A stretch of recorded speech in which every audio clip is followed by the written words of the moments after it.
could be, but see, knowledge is power. Yes, yes.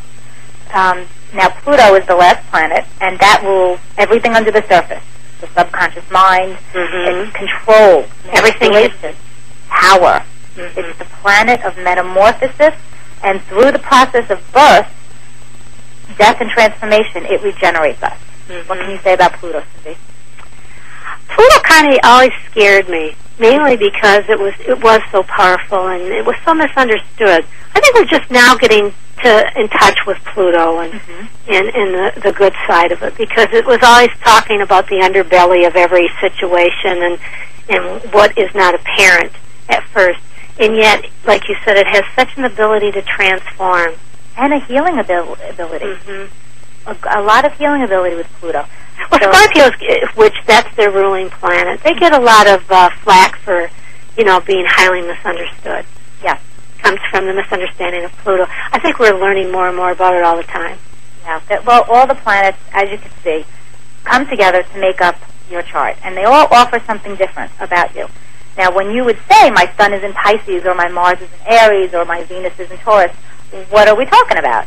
It's very simply put, the signs are the type of energy each planet may manifest. So I think it's helpful to think of the planet as an actor in a play, and the sign it is in as the role the actor will play. And really, how is he going to play it? Is he going to play it cute? Is he going to play it soft? Is he going to play it loud?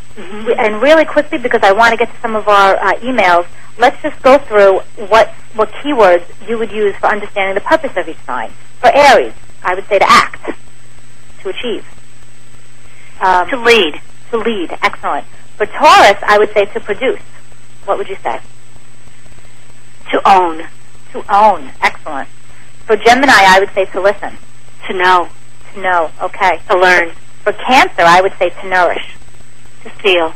To feel. For Leo, I would say to celebrate. To shine. To shine. For Virgo, I would say to serve. Yeah, me too, to help. Yes. And for Libra, I would say to balance. To love. For Scorpio, to transform. To accomplish. Interesting. For Sagittarius, I would say to unify truth. To teach. You didn't tell me you were going to do this. This is off the top of my head. I'm doing this on purpose because I want to show everyone how every astrologer will interpret something differently. And we're both right, because we're both taking the meaning of the sign that we're so familiar with. Now, for Capricorn, I would say to teach responsibility. To work. To work. Yes. Did I say accomplish? No, you said to work. Capricorn wants to achieve. Yes, Capricorn does want to get to the top of the mountain. Yep. And for Aquarius, I would say to liberate. To be made aware, to show. And for Pisces, I would say to let go. I love the word for Pisces. It's to believe. It's faith. To have faith. To never give up the faith. Now, do you see how just doing that little exercise spontaneously that I didn't tell you about, everybody knows now how it's different? Every astrologer will interpret something in your chart, but they're going to be right, because they're understanding the archetypes, the deeper meanings, and they're interpreting it. So when you go to an astrologer, realize that we may say something a little differently, or we may focus on something that another astrologer might not. But it's worth listening to, because it's all part of the same truth. There's probably people who are listening right now. We may be talking about some other sign, and it wasn't their sun sign, and yet they're starting to gravitate towards it just as we're talking. They're already probably picking up things in their chart they're not aware of yet. Now, can you believe we only have, I would guess, about 15 minutes left? So I want to get going. I can't believe you don't like talking on the phone after talking to you for so long. I know. Well, that's because you bring out the talker in me. That's it. Well, I want to get to our questions. At least one of them I want to get to. And this is an email question. And Cindy, you and I are just going to give our insights to this person. And this is a woman named Trina who writes, Dear Maria, panic. I was looking over my horoscope for the next few months, and I've seen so many negative transits. I'm particularly worried about the aspect Neptune opposite Mars that begins April 2006 and ends January 2008. As if Saturn and Leo was not enough, please tell me something positive about the months to come. Well, there's a whole lot I know you and I want to say about this question, but first, for our beginning listeners, let's tell them what a transit is.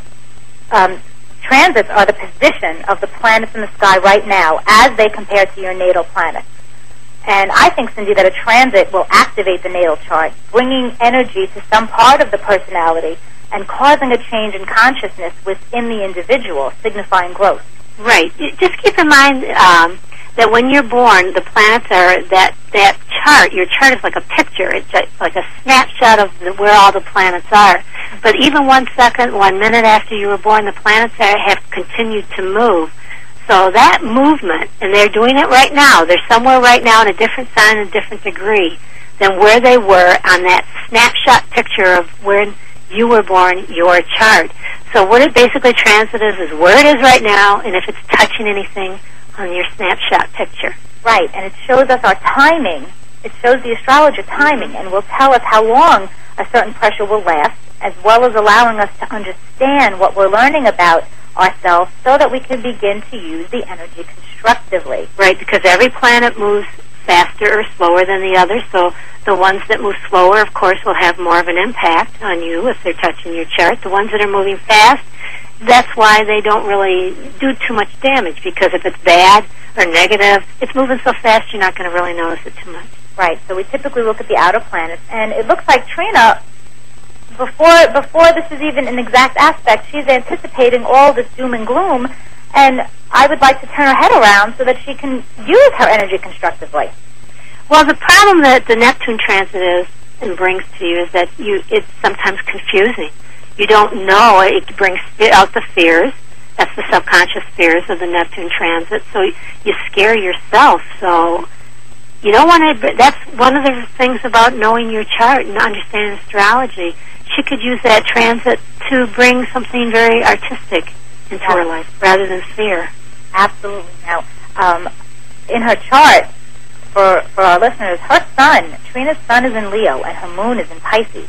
We think her moon's probably in Pisces. It's most likely in Pisces. She gave an So she's got to see, Neptune is the planet that's associated with Pisces. So she's probably, that's why she's so zeroed in on Neptune, because it's an important planet in her personality. Yes. So she's gravitating towards it without even knowing it. Yeah, one thing that was very interesting is that you always, when you look at somebody's chart, you see what they got to start with. You look at their snapshot.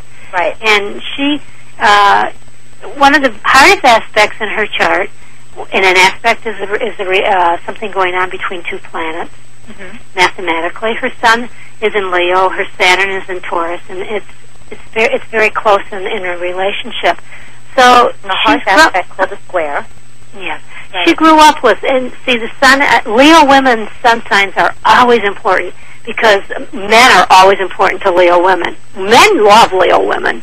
I don't know if you know a lot of Leo women, but they're never without company because men are they gravitate towards Leo women. But she's always, I think it's because the Leo woman makes the man shine, and that's what the man wants. Well, he likes the to conquer. I see Leo women are they got a lot of they're a lot of work, and men gravitate towards that. So they're attracted to it, but then they want to break their spirit. The very thing they're attracted to in a Leo woman, they want to break their spirit. But that's not. Anyway, in her chart, she has it is negative. It's hard because it shows that there's a father, because the sun in your chart is your father. Saturn in your chart is also the dominant male figure when you were growing up. Absolutely. So her self-image is already, she's grown up with that. She's already trained herself to think a little negative. Because Saturn gives you confidence, and it didn't give her confidence. And boy, doesn't a Leo woman need confidence? So I take this as when she was a child, she probably wanted to shine and assert her energy and be in that spotlight, and her dad or some male authority figure just crushed her down every time she wanted to. Well, either he wasn't there at all, and she wasn't able to learn how to get along with men on a non-sexual basis, or he was overcritical. Yeah. Or maybe he was overachieving, and she thought, I can never live up to that, and that's the hopeless side of the Neptune energy. Yeah, and she's really manifesting the hopeless victim part, I think, of her Pisces moon. Right. There's always a way out of everything when it comes, not necessarily on things that happen outside your orb, like, say, somebody in your family getting sick or passing over, but when it's something to do with your own